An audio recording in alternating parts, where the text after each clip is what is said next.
Hay una ciudad flotando en medio del Atlántico Norte ahora mismo. No es una metáfora, es una estructura de acero y hormigón tan alta como un rascacielos, rodeada únicamente de agua oscura y tormentas, con cientos de personas trabajando en su interior las 24 horas del día. Helicópteros llegan y parten cada cierto tiempo llevando turnos de trabajadores que no verán tierra firme en semanas. Debajo, a kilómetros de profundidad, una broca del tamaño de un automóvil perfora las capas más antiguas de la corteza terrestre en completa oscuridad.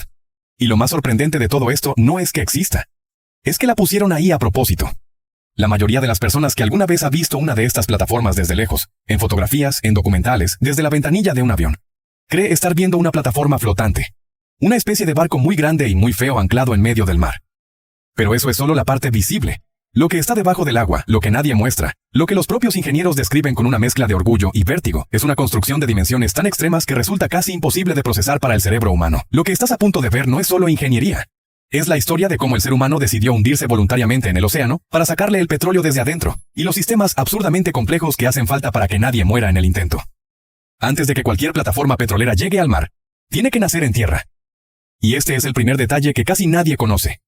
Estas estructuras no se construyen en el agua, se construyen en seco, en enormes instalaciones costeras llamadas diques secos, y solo después se llevan al océano. El problema es que lo que se construye en esos diques no tiene nada que ver con lo que uno imagina. No es una plataforma, es una base que se va a hundir. Los ingenieros comienzan moldeando la parte inferior de la estructura con un tipo de hormigón que no se consigue en ninguna ferretería. Es una mezcla con aditivos especiales diseñada para soportar presiones que aplastarían el acero convencional, como si fuera papel de aluminio. Las paredes de esta base se refuerzan con una densa malla de armadura metálica, y la forma misma del conjunto no es arbitraria. Se diseña como un sistema de columnas huecas que cumplen una función doble. Por fuera, resisten la presión del océano. Por dentro, esconden los ascensores, las tuberías, los sistemas de comunicación y todos los cables que conectan la superficie con el fondo marino. La plataforma noruega Troll A se convirtió hace décadas en el ejemplo más citado de este tipo de construcción, y con razón. Sus 4 patas de hormigón son tan altas que si uno estuviera parado en el fondo marino mirando hacia arriba, tardaría casi medio minuto en ver llegar la luz de la superficie. Desde adentro, esas patas se ven como pozos interminables, que se pierden en la oscuridad. Y sin embargo, están perfectamente calculadas para funcionar como columnas de soporte, como tanques de almacenamiento y como corredores de acceso al mismo tiempo. Cuando la base está terminada, ocurre algo que desafía el sentido común de cualquier persona que haya estudiado física básica. El dique seco se inunda. El agua entra. Y esa masa de hormigón que pesa cientos de miles de toneladas, que tardó años en construirse, que parece imposible de mover, flota. Sube suavemente sobre el agua como si fuera una boya gigante. Lo que la sostiene no es magia ni un material especial. Es aire. Aire común atrapado dentro de los compartimentos internos de las columnas. El mismo principio que hace flotar un barco, aplicado a una estructura que pesa más que cualquier barco que haya existido jamás. Sobre esa base que flota, los ingenieros montan la cubierta superior. Los módulos habitables, las torres de perforación, los sistemas de procesamiento, las grúas, las helipistas, todo lo que uno ve en las fotografías. Y cuando el conjunto está listo, comienza la parte del proceso que pone nerviosos incluso a los ingenieros más experimentados. Hay que llevarlo al mar. Mover un objeto que supera el 1.000.000 de toneladas a través del océano abierto es el tipo de problema que no tiene solución elegante. No hay manera sofisticada de hacerlo. La solución es bruta, lenta, y funciona con una precisión que asusta. Una flota de remolcadores, los más potentes que existen, se conecta a la plataforma mediante cables de acero del grosor de un brazo humano. Los barcos se posicionan en formación de cuña y comienzan a tirar. La velocidad máxima que pueden alcanzar con esa carga equivale a la de una persona caminando tranquilamente por la calle. Más rápido que eso es imposible, más lento y las corrientes harían imposible mantener el rumbo. Lo que hace que esta operación sea genuinamente peligrosa no es la distancia ni la velocidad. Es lo que puede pasar en los primeros kilómetros, cuando la estructura todavía está cerca de la costa y tiene que atravesar estrechos. En esos momentos, con tierra a ambos lados y corrientes impredecibles, una ráfaga de viento repentina puede ser suficiente para enviar la plataforma contra las rocas. Los capitanes trabajan con una concentración que raya en lo sobrehumano, porque un error no solo destruiría años de trabajo y miles de millones de dólares. Podría costar vidas. Y luego está el escenario que ningún capitán quiere mencionar en voz alta, que uno de los cables se rompa. Un cable de acero bajo tensión máxima no se rompe despacio, se rompe en una fracción de segundo, y la energía que libera es comparable a la de una explosión. Lo que estaba jalando hacia adelante ahora sale disparado hacia atrás a velocidades que nadie puede esquivar. El barco queda inutilizado, el control de la plataforma se pierde parcialmente, y el resto de los remolcadores tienen que compensar de inmediato, con una estructura de 1.000.000 de toneladas moviéndose por inercia. El remolque de la Troll A, en mayo de 1995, fue el momento en que el mundo entero vio de qué se trataba esto. La estructura medía 472 metros. Cuando flotaba sobre el agua, su cima estaba considerablemente más alto que la Torre Eiffel. 11 remolcadores jalaron esa roca de concreto durante 7 días, recorriendo 200 kilómetros a través del Mar del Norte, mientras todo Noruega seguía la operación en vivo. Circularon rumores que los ingenieros nunca terminaron de desmentir del todo. Que una masa de hormigón de esas dimensiones podría provocar un microdesplazamiento local de la corteza terrestre. Los números nunca respaldaron esa teoría. Pero tampoco la descartaron de manera convincente. El coloso llegó a su destino. Y ahí comenzó la parte más desconcertante del proceso. Cuando la plataforma llega a la ubicación exacta, los ingenieros tienen que colocarla con una precisión que no supera los 2 o 3 metros. En medio del océano abierto. Con corrientes, viento, y una estructura que pesa más que cualquier cosa que la humanidad haya construido jamás. Lo hacen abriéndole las válvulas.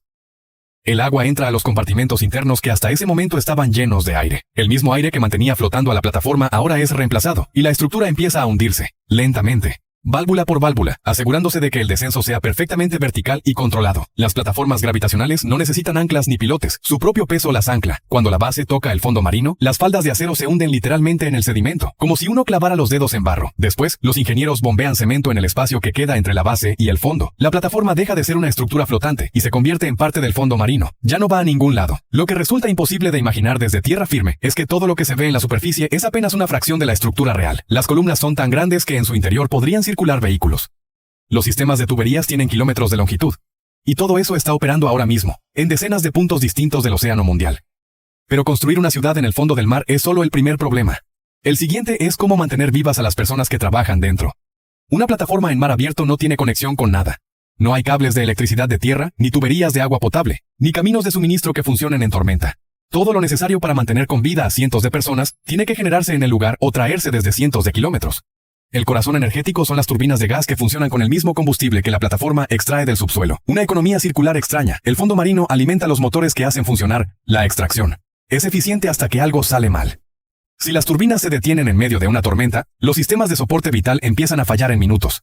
En climas como el del mar de Ojotsk, con temperaturas de 45 grados bajo cero, eso no es un inconveniente, es una emergencia que puede matar en minutos. Por eso siempre hay generadores diésel de respaldo, no como opción secundaria, como obligación de diseño. El agua potable viene de desalinizadoras que procesan toneladas de agua de mar por hora. El aire pasa por filtración constante. Cada kilogramo de comida fresca, cada medicamento, cada pieza de repuesto, llega desde tierra firme. Los helicópteros son el vínculo más directo con el mundo, pero no pueden volar en cualquier condición.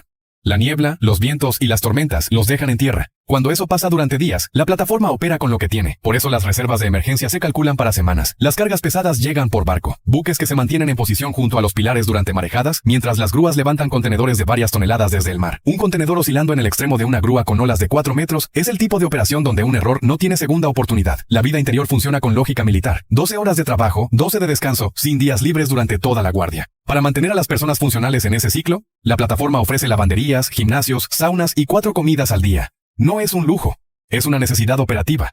Un trabajador agotado manejando gases inflamables a alta presión es un riesgo que nadie puede permitirse. El caso más extremo son las plataformas del mar de Ojotsk. En invierno el mar se congela, los barcos no pueden acercarse. La única conexión son los helicópteros volando en frío extremo. Y en las noches más largas del invierno ártico, cuando el mar congelado refleja las luces de la plataforma, los trabajadores reportan resplandores extraños moviéndose entre los témpanos. Los ingenieros tienen explicación técnica. La luz de los reflectores se refracta en los cristales de hielo. Es razonable. No siempre satisface a quien lo está viendo a las 3 de la mañana. Solo en la cubierta, a 300 kilómetros de tierra firme. Con la supervivencia garantizada arriba, la razón real de que todo esto exista está debajo. A kilómetros de profundidad, en la oscuridad completa. Perforar el fondo marino desde una plataforma es comparable a realizar una cirugía con instrumentos que miden kilómetros de longitud, en completa oscuridad, donde cualquier error puede ser catastrófico. La broca va unida al extremo de una columna de tubos de acero que los ingenieros agregan sección por sección. Cuando está a 4 kilómetros, hay 4 kilómetros de tubería girando dentro del pozo. La perforación moderna no solo va hacia abajo, puede ir en cualquier dirección. Las tecnologías direccionales inclinan gradualmente la trayectoria, creando canales que avanzan en diagonal bajo el lecho marino. Desde un solo punto en la superficie, los ingenieros llegan a yacimientos en un radio de varios kilómetros sin mover la plataforma. Durante todo el proceso, lodo especial se bombea continuamente por el interior de la tubería. Enfría la broca, lubrica el sistema y empuja hacia arriba los fragmentos de roca triturada. Sin ese flujo, la herramienta quedaría enterrada en horas. En el fondo del océano, sobre el punto de entrada al subsuelo, está el preventor de reventones. Una máquina de cientos de toneladas cuya única función es evitar que el contenido del pozo salga disparado sin control. El petróleo y el gas llevan millones de años buscando una salida. Cuando la broca perfora la capa que los contiene, esa presión tiene de repente un camino.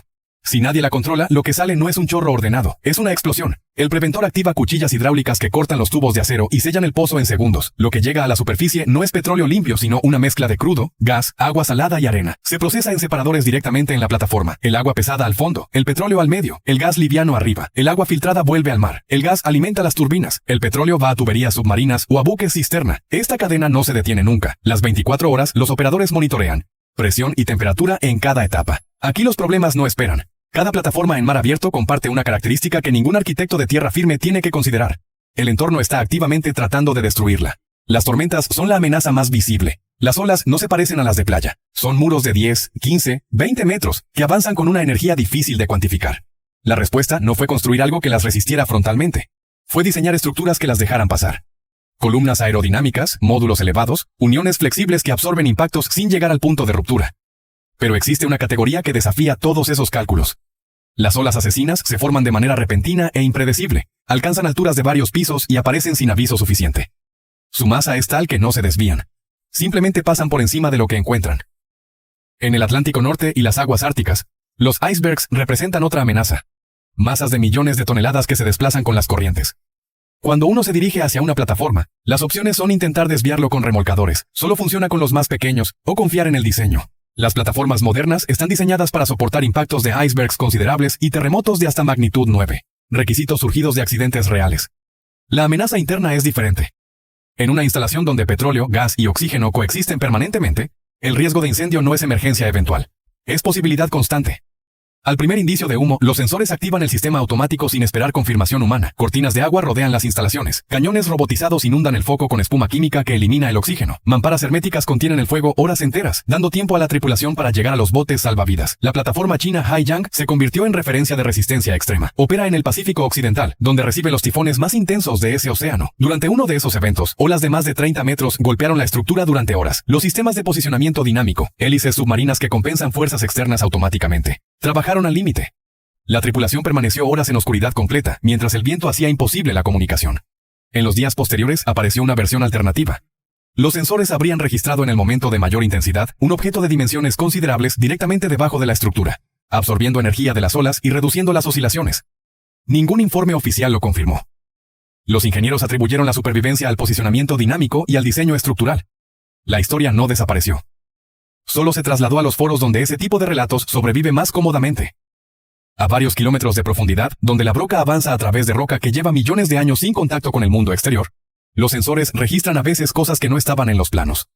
Hay bolsas de gas atrapadas bajo roca impermeable que no aparecen en los modelos geológicos, porque los modelos son aproximaciones, no mapas perfectos. Cuando la broca perfora una sin anticiparlo, la presión cambia de manera abrupta. En los mejores casos, el sistema ajusta y continúa. En los peores, lo que registra no tiene explicación inmediata. El fenómeno que más ha desconcertado a los operadores experimentados son los sonidos. Los tubos de acero funcionan como conductores acústicos perfectos. Los sonidos generados en profundidad viajan hacia arriba y llegan a la sala de control como señales audibles. La mayoría son reconocibles, pero de vez en cuando aparece algo diferente. Un zumbido sordo e intermitente que no corresponde a ningún patrón conocido, que sube y baja con una regularidad casi rítmica, que no desaparece cuando se ajustan los parámetros. Los ingenieros tienen explicación. Cambios de presión colapsan burbujas de gas. Esos colapsos generan ondas que recorren la columna metálica y la hacen vibrar. Una columna de varios kilómetros vibrando produce sonidos inusuales. Es física. Es resonancia. Es completamente explicable. Lo que la explicación no elimina es la sensación de quien escucha ese sonido por primera vez a las 3 de la mañana, con el océano rugiendo afuera y los instrumentos mostrando lecturas que no coinciden con ninguna situación prevista en el manual. El escenario de emergencia ocurre cuando el sistema automático decide que lo que pasa justifica una parada total. No hay operador que tome esa decisión. El sistema detecta parámetros fuera de rango, y en segundos los mecanismos de perforación se detienen. Las bombas se apagan, las sirenas suenan en todas las cubiertas. Y luego, silencio. Un silencio más inquietante que cualquier ruido, porque el ruido constante de los equipos es la señal de que todo está bien. Los operadores se quedan frente a instrumentos con lecturas contradictorias, tratando de entender qué está pasando kilómetros debajo, en un lugar al que ninguna persona puede llegar. En el Golfo de México, durante una operación en un horizonte geológico complejo, el sistema registró un aumento de presión de niveles normales a críticos en una fracción de segundo. Los instrumentos mostraron lecturas que se contradecían. Un sensor marcaba presión en aumento, el adyacente, caída. El sistema selló el pozo de manera instantánea. La extracción se detuvo durante horas. Los rumores fueron considerablemente más dramáticos que la realidad. El informe técnico fue mundano. Un deslizamiento de capas sedimentarias generó una fuga de gas, y los instrumentos obstruidos por lodo la registraron de maneras que el sistema interpretó como señales contradictorias. Una falla de sensores, básicamente. La explicación técnica es satisfactoria. La pregunta que los ingenieros no han respondido con total certeza es cuántas de esas fallas son realmente solo fallas de sensores, y cuántas son el resultado de que la broca está llegando a lugares donde el material no se comporta como los modelos predicen. Cada kilómetro más de profundidad es un kilómetro dentro de un sistema que lleva millones de años sin que nadie lo toque. Cada anomalía analizada produce un protocolo nuevo. Cada protocolo nuevo permite bajar un poco más. El océano sigue siendo más grande que cualquier estructura que el ser humano haya puesto dentro de él. Pero la industria sigue perforando. Sigue bajando. Sigue construyendo estructuras más grandes, más profundas, más complejas. Y cada vez que una de esas plataformas enciende sus turbinas por primera vez en medio del océano, a cientos de kilómetros de la costa más cercana, es el resultado de decisiones que empezaron con una pregunta que en su momento parecía absurda. ¿Y si construimos una ciudad y la hundimos en el mar? La respuesta, al parecer, sigue siendo sí.